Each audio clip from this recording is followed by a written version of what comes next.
Salut tout le monde! Aujourd'hui, on va parler des autres causes de cystite récidivantes, persistantes. Quand tu auras déjà traité une première fois un animal et qu'il retombe en signe de cystite malgré l'alimentation, les anti-inflammatoires, les traitements pour le stress, etc. Eh bien, je te conseille de retourner en échographie pour voir s'il n'y a pas les signes que l'on va voir maintenant. Donc avant que je te montre les différentes causes de récidive de cystite, sache qu'il est important de retourner à l'échographie, même si tu n'as rien vu la première fois. Pourquoi? Parce que parfois, l'état de réplétion est tellement faible que tu ne vois pas toute la vessie. Donc à ce moment-là, ce que tu fais, c'est qu'une fois que tu as un peu guéri l'animal, qu'il a beaucoup moins de signes, on retourne en écho et là, la vessie va se distendre, elle va être remplie plus d'urine et tu verras un meilleur contraste et tu pourras voir plus de choses. Donc garde bien ça en tête, même si tu as fait une première écho la première fois, refais une petite écho parce que parfois ça peut te jouer des tours. Deuxième information importante, si tu as de l'hématurie, moi ça m'est déjà arrivé de me faire avoir, ne te focalise pas que sur la vessie, focalise-toi aussi au niveau des reins.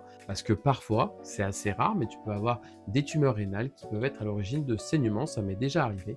Et j'avais une vessie complètement normale. Et je me suis aperçu en faisant mon échographie rénale que le rein était complètement remodelé et qu'il y avait une tumeur rénale qui était à l'origine du saignement urinaire, alors que la vessie ne présentait aucun signe d'inflammation. Et maintenant, quelles sont les causes de cystite récidivante? La première, la numéro 1, celle qui arrive quasi tout le temps, les calculs. Que ce soit des calculs qui peuvent se dissoudre ou non, on peut avoir avec les frottements une irritation permanente de la vessie, notamment une irritation de la paroi ventrocrâniale de la vessie, ce qui est souvent beaucoup plus épaisse que les autres portions. Donc les calculs, eux, par frottement et par gravité, ils vont tomber au fond de la vessie, donc au niveau de la paroi ventrale, et ils vont irriter de manière régulière la vessie tant qu'ils seront là.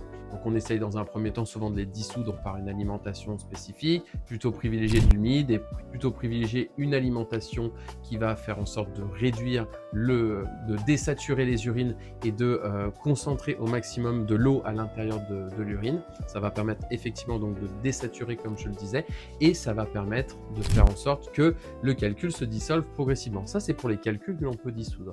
Parfois, au bout d'un mois et demi, 2 mois, on refait un contrôle écho et on se rend compte que le calcul persiste.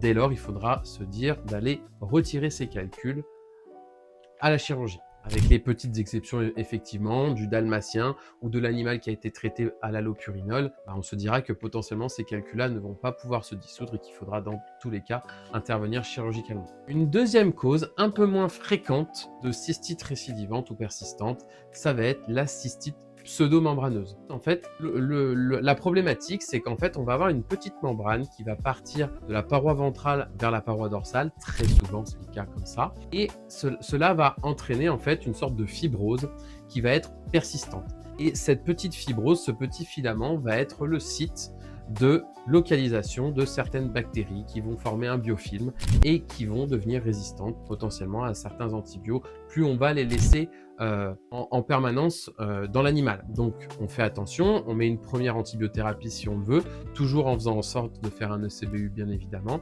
Et si on se rend compte que la cystite persiste, on refait une écho et on essaye d'aller observer ce signe-là que je vais te montrer. Donc comme je te le disais, on a notre vessie qui se trouve ici avec son contenu anéchogène avec quelques petits éléments à l'intérieur échogènes. Et l'objectif en fait d'une cystine pseudomembraneuse, c'est de visualiser une petite membrane ici qui part d'une portion de la paroi dorsale de la vessie et qui remonte jusqu'à la paroi ventrale.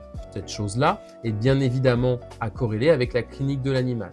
Généralement, je n'interviens pas chirurgicalement dans un premier temps sur ce genre de choses. Je laisse évoluer, je mets en place les traitements. Par contre, si je m'aperçois qu'au bout de 3 semaines, 1 mois de traitement, cette membrane persiste, dans ce cas-là, cela nécessitera d'aller intervenir chirurgicalement pour aller cureter cette pseudomembrane qui va être responsable de la récidive de la cystite. Je te remets une dernière fois cette image avec un petit filament qui part de la paroi dorsale et qui remonte jusqu'à la paroi ventrale. C'est exactement ça qu'il faut aller rechercher. On observe ici, il ne s'agit pas d'un calcul, on a le côlon qui se trouve à proximité ici, qui vient déformer la paroi de la vessie, donc il ne s'agit pas d'un calcul juste ici. Voilà pour la cystite pseudomembraneuse. Un autre élément qui peut intervenir, c'est la résistance bactérienne lorsqu'on a une infection du tractus urinaire, notamment chez la chienne, qui est souvent sujette à cela.